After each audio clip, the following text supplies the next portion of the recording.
What's the fastest way to find out who in your family actually loves you and who just loves your wallet? I told everyone my business had collapsed and I was drowning in debt. 3 weeks after I'd quietly sold that same business for $1.7 million.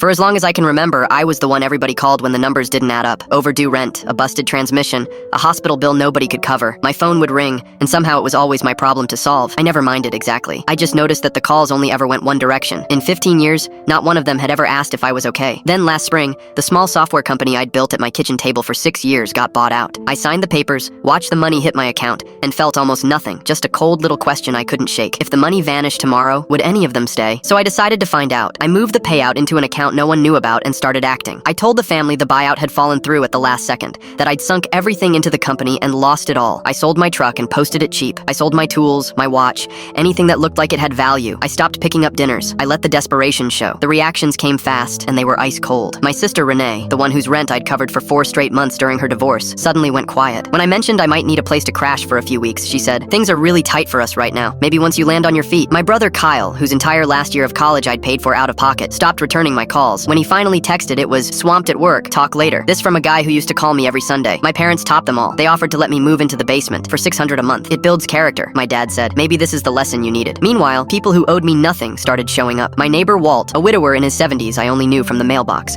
began leaving plates of food outside my door. "Nobody should ride it out alone," he said, waving off my thanks. My coworker Priya covered my lunch every single day, even though we mostly just talked about weekend plans. "You do it for me," she said. Sophia, who ran the little diner on my corner, started sliding me free coffee and eggs. "You always tipped me right when times were good," she told me. "This one's on the house." And Terrence, the mechanic 2 blocks down, fixed my alternator and refused a dime. "Pay me back when you can. No rush." After 2 months of watching my blood relatives step over me while strangers picked me up, I was done pretending. I called a family meeting at my apartment. Everyone showed, probably expecting me to beg. Renee brought her husband. Kyle looked irritated to be there. My parents sat with folded arms like they were about to lecture me. I walked in holding the sale agreement. "Remember how I lost everything?" I said, watching them frown. "I didn't. I set the papers on the table. The buyout, the number circled in red. I sold the company months ago. I've been a millionaire this whole time, watching you all treat me like a burden." The room detonated. Renee went pale, then red. "You lied to us for 2 months?" Kyle stammered something about how he'd been just about to reach out. "My mom called it cruel and manipulative. We raised you better. You want to talk manipulation?" I said. "Let's talk about charging your broke son rent to sleep in his own childhood home." My dad stood up. "We're your family. We deserve a share of that. Family doesn't step over family," I said. Then I opened the door. Walt, Priya, Sophia, and Terrence had been waiting in the hall. "These 4 helped a man who couldn't do a thing for them," I said as they came in. "Walt, your house is paid off. Priya, your student loans are gone. Sophia, your diner's debt is cleared. Terrence, your own shop is funded." My family started shouting about blood and lawyers. I held the door open. "You can't be cut off from something you already walked away from." They left slamming doors. The family I actually chose stayed for pizza.